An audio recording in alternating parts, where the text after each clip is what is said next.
Hello, my name is Rebecca Connor and I am one of the Senior Assistant Head Teachers here at Stanwell with responsibility for Curriculum for Wales, professional learning, learning and teaching.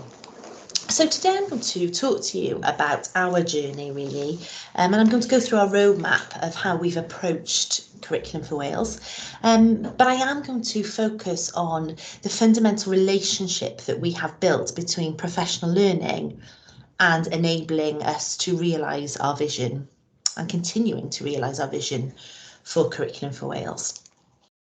So I'm going to start sort of in 2016, 6 or 7 years ago, when we became a pioneer school. And going to those very early meetings when Curriculum for Wales was in its embryonic phase, I realised pretty quickly that in order to upskill our workforce and upskill our staff in school, we needed to really look at professional learning.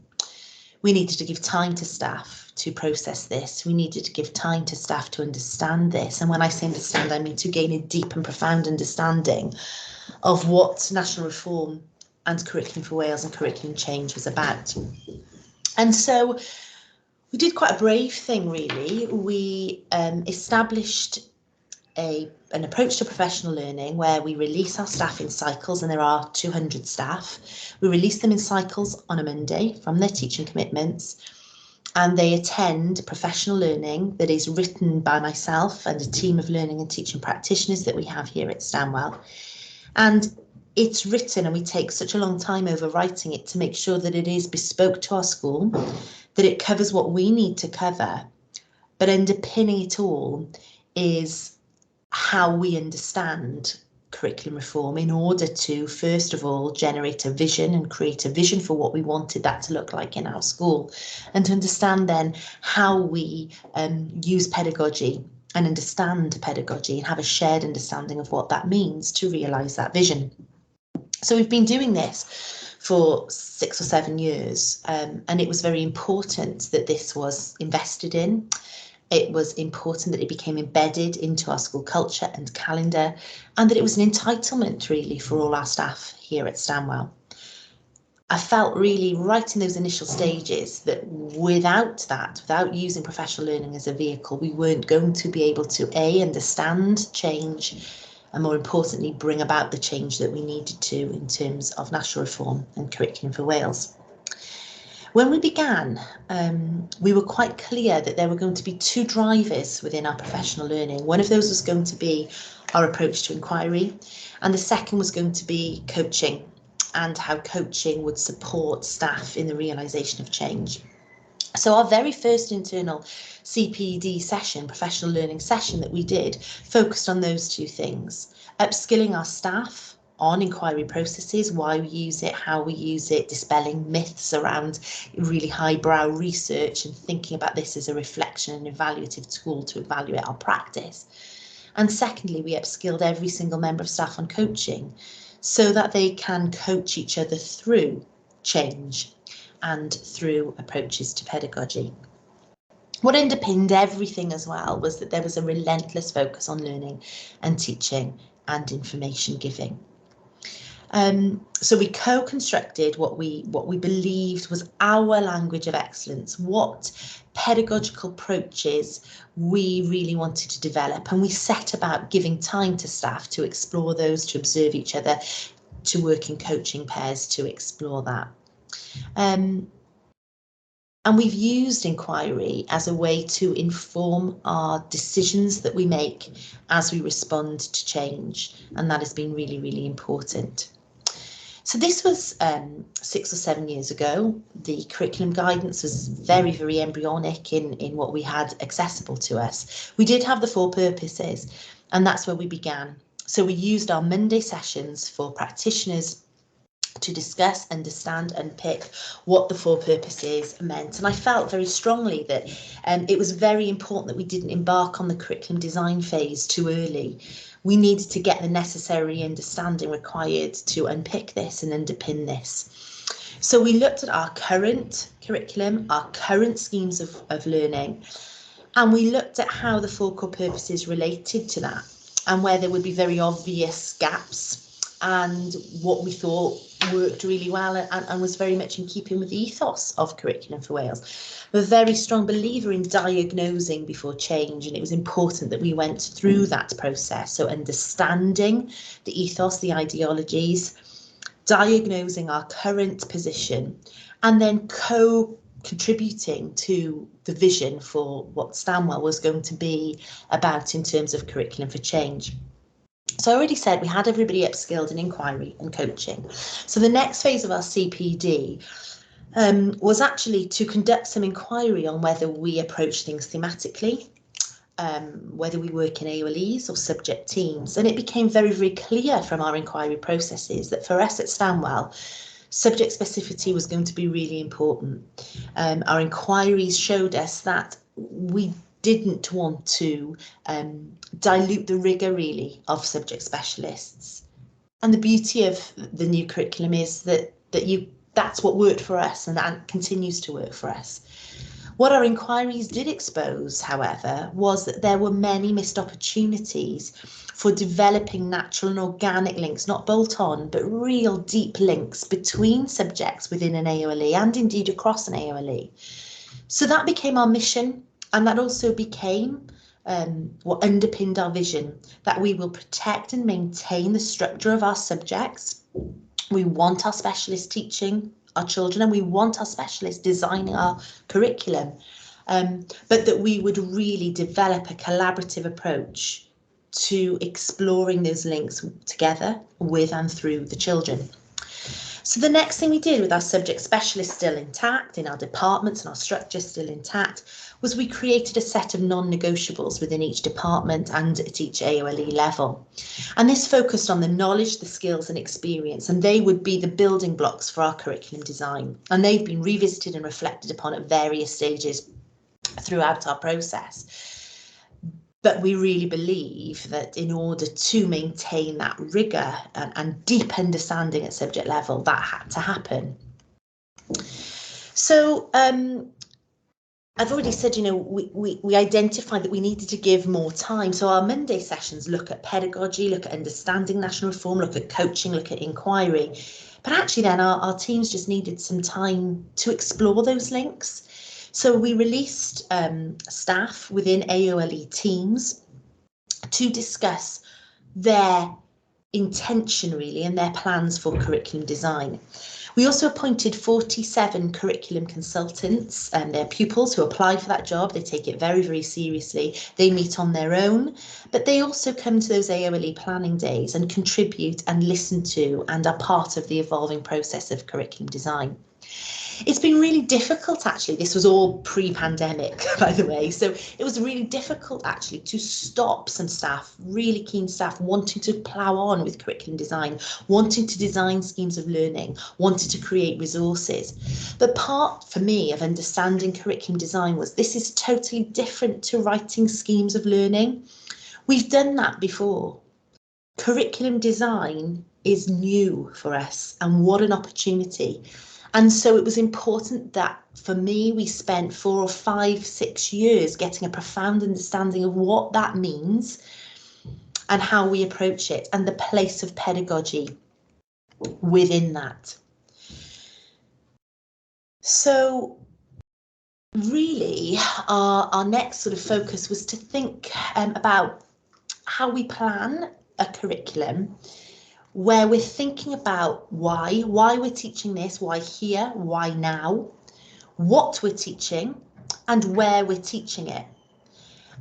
And how, where does pedagogy fit? And actually pedagogy, we established pretty quickly on, drives this. So it was really important that we sort of gave that due consideration.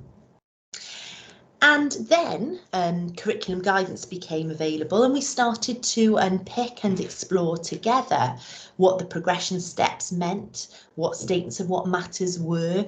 We looked at the language of the new curriculum, we dispelled myths about it, we challenged each other, we coached each other through understanding this new language. And we really, really spent some time looking at the place of skills, because we defined that for us it was about maintaining subject specificity. but not at the detriment from developing skills. And so we really looked at what that meant. One of the most integral things, I think, and a really pivotal moment of change for us was looking at the cross-cutting themes. It was really important that as we approached curriculum design, we thought about that sense of conniving, of belonging, that every child in our school can see themselves in the curriculum that we design. And particularly when we're looking at diversity, inclusion and representation. So we spent some time looking at our existing schemes of work, looking at the authors, the playwrights, the role models, the mathematicians, the scientists that we use and we draw on, looking at those sources of wisdom and really questioning each other as to whether they were wholly representative of the society that we live in and the world that we live in. And so we spent a lot of time reflecting on that. We appointed some cross-cutting theme coordinators who were sort of experts in those fields that could provide really authentic coaching for our teams as they started to think about curriculum design. And you'll notice that I'm still saying started to think about curriculum design because we couldn't move on this too quickly. All of this was part of using professional learning, using inquiry to understand our sense of direction. So then when the final curriculum guidance came into being, we then had our Monday sessions, we had our AOLE days, and we also had our inset sessions that we could use to really understand the terminology and to understand what was mandatory, what we had to cover, and in terms of provision, making sure that we had all that in place. We then thought about, I've mentioned this before, but the what, the how, the why, the when of curriculum design. Now, having said that subject specificity was really, really important, we also really had to think about how we would enhance that link and those authentic links that we'd really talked about. So for the first time in 20 years really in our school, we created this collaborative live Google map where staff plan on the same document. So now it's post-pandemic, we've gone through that, and it's only in the last 12 months that we are saying to staff, okay, we now feel we're in an informed place. Sorry, our professional learning has placed us in a position where we've inquired, we've tried, we've evaluated. We're now in a place where we can actually start designing our curriculum, putting pen to paper, if you like, creating the resources and really collaborating. So the map gives us one place to do that. We've changed the way in which we plan. It doesn't look like a traditional scheme of work or a long or medium term plan. It's much more of a rationale of curriculum intent. Why are you teaching this? Why here? How are you teaching it? And it really asks our staff to focus on the progressive nature of curriculum design and look at progression. Our initial intention, I'll be very honest, was to look at this map and then to consider the placement of schemes of learning. So for example, if drama were teaching the evacuees in term 2, year 8, and history were teaching World War II at a different time, we were then going to say, well, perhaps we should look at the placement and teach them together simultaneously. And when we evaluated and used our inquiry processes to look at that, we thought, no, actually that's countercultural to our vision. Our vision is to place the subject specificity and progression first. And actually, when staff had gone through a process of, I'm teaching this here because it needs to come before that and after that in terms of progression, it then didn't make sense to move it. It felt a bit bolt on. But what it did mean is that we needed to make sure that history knew that drama were covering that and when they were covering it, so that they could bring out those links with and through the children. So that's where we are. We have a collaborative approach to planning. We plan consistently using this overview sheet that covers all the Curriculum for Wales language and really encourages that reflection, that rationale, that provision of intent. And then staff are able to go in together and look at links, natural links, to colour code where those links might be, and then most importantly to facilitate coaching conversations between specialists to make sure that those links are delivered to the very best and most accurate way. So that's where we are at the moment. That's right in the middle of the process. Our staff have just about finished designing the curriculum in its first draft. Our inquiry processes tell us that we will always be constantly reflecting on that. We plan to start teaching that to Year 7 in September, but our professional learning will evolve in September so that we have our whole school cycles I spoke to you about, our AOLE days, our inset, but also we're going to build in an extra layer of departmental professional learning where they can really look back at the Year 7 scheme of work that we have just designed and look forward to the Year 8 scheme of work that we will be designing at the same time, and constantly inquire, evaluate and tweak. We are looking at assessment as we speak, and we're looking at developing a pedagogical approach to assessment within our curriculum design. We know that's the area of focus for us in September, but we really feel that at the moment we are in an empowered place, really. We feel empowered. We feel that our professional learning, our approach to inquiry and coaching has supported our staff to be able to move forward with this confidently and positively. And whilst there are challenges in the system in terms of assessment, and we're still waiting for sort of further information on that, we feel that we're going to really enjoy delivering this scheme of work. We've done it in a very measured way, and we've really thought about, you know, it's a lovely quote from Mary Myatt that the Key Stage 3 are the powerhouse of our school, and we need to get this right. We have a moral obligation to get this right for Year 7 and 8, ready to move our children on to whatever their futures may hold. So we're very, very excited, but we really do not stand still.